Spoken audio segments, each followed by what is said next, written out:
Hello and welcome back to Stories from the Bible. I am so glad you're here with me today. In this episode, we are going to explore a chapter that might seem like just a list of names at first glance, okay? But trust me, there's much more going on beneath the surface. Today we are diving into Genesis chapter 5, a chapter that traces the lineage of Adam to Noah. It's a story of generations of faith and of God's ongoing work in the world. Okay, so let's begin at the very start of Genesis chapter 5. The first verse says, "This is the written account of Adam's family line. When God created mankind, he made them in his own image, male and female, and blessed them, and he named them mankind when they were created." Right away, we see something profound. God created humanity. He created humanity in his image. This is a theme that runs throughout the Bible. But it's important to know that God made both male and female in his image. In a world where gender and identity can be confusing and divisive, this truth remains a powerful foundation. Both men and women reflect God's nature and both are blessed with purpose. Now let's move on to Adam, okay? Adam, the first man, lived for 930 years. Wow, that's amazing. Which human being have you heard that is currently living those years? These people are blessed. That's a long time, right? Well, imagine living nearly 1,000 years. But even though Adam lived for such an extended period, he eventually passed away. The Bible doesn't shy away from the reality of death, even for those who lived such long lives. And Adam's story is a reminder that death is a part of the human experience, and even the first man could not escape it. From dust we came, and unto dust shall we return. After Adam, we meet his son Seth. Seth was born when Adam was around 130 years old, and Seth's life was also marked by incredible longevity. Seth lived for 912 years, and during that time, he had a son named Enoch. Enoch, like his father, lived for many years, 905 years to be exact. Enoch's son was Canaan. Hey, these people are blessed, who also lived a long life, 910 years. Wow. Canaan's son was Mahalalel, who lived for 895 years. And Mahalalel's son was Jared. I don't know if I'm pronouncing these words right or I am butchering them, but I'm hoping you can hear me and understand how I am flowing with them, okay? So Mahalalel's son, Mahalalel is Canaan's son, Canaan is Enoch's son, Enoch is Seth's son, Seth is Adam's son. Okay, the pattern here is clear. These people lived incredible lives. Mahalalel lived 895. Mahalalel's son Jared lived 962 lives.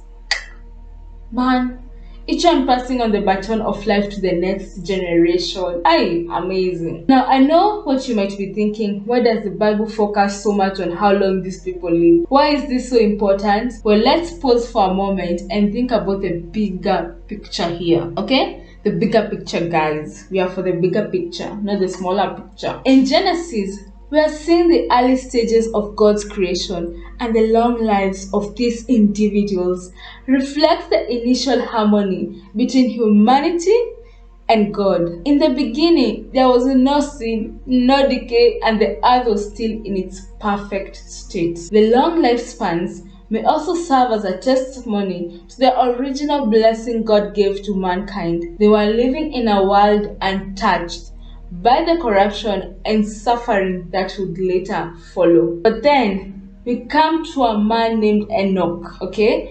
Enoch's story is different from everyone else's in this chapter. Enoch lived for 365 years, which compared to the others seems like a relatively short life. But what makes Enoch's story so remarkable is what he did with those 365 years. Enoch walked faithfully with God for 300 years. That's a long time to maintain a close, intimate relationship with the Creator. And then something extraordinary happened. The Bible tells us that God took him away. Enoch didn't die like the others. God simply took him away. It's one of the most mysterious and beautiful moments in the Bible. Enoch's life reminds us that walking with God isn't just about the quantity of our years, it's about the quality of our relationship with Him. Enoch's faithfulness is a powerful testimony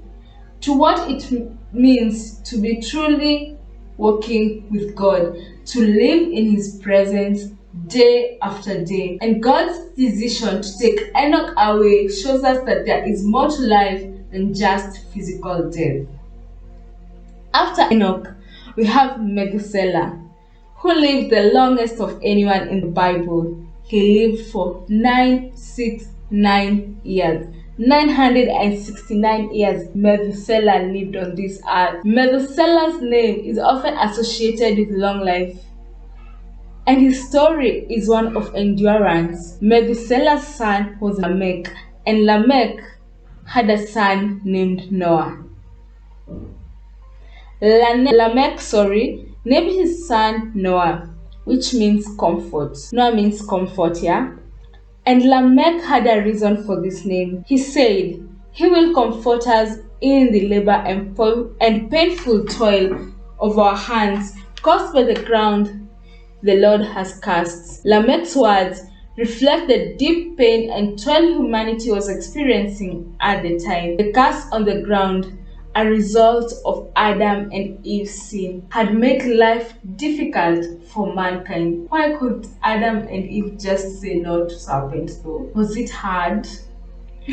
Anyway, Lamech believed that Noah would be a source of comfort and relief from the hardships humanity was enduring. And as we will see in the chapters to come, Noah would indeed play a crucial role in God's plan for salvation. But at this point, Lamech could only hope and trust that Noah would bring the comfort he longed for. After Noah was born, Lamech lived another 595 years. And finally, we come to the end of this chapter where we learn that Noah was 500 years old when he became the father of 3 sons, Shem, Ham, and Japheth. Wow. 500 years old is when he became a father. I wonder how he was walking. Like, was he straight up, by this time still strong? Because at 50, people are already losing like some energy. 60 at 70. My, these people are blessed. Oh my Lord, why not us now? Anyway, Genesis 5 may seem like a simple list of names and ages, but it's more than that. It's a story of faith, legacy, and God's ongoing work through generations. Each name represents a person who walked with God in their own way, and each life contributed to the unfolding of God's plan for humanity. So this chapter basically reminds us that God is faithful across generations. Even in the midst of sin and suffering, God's plan continues to unfold. Each generation builds on the last, and each person plays a part in God's story. It's a beautiful reminder that we are all part of something bigger than ourselves, okay? So thank you for joining me today on Stories from the Bible. Remember to read the Bible for yourself and interpret the Bible for yourself. If you enjoyed this chapter and would like to deep dive into chapter 6, join me next time. And don't forget to like, subscribe, and share with others. And as always, stay tuned for more stories from the Bible as we continue to uncover the rich history and lessons that God has for us. Thank you. Bye.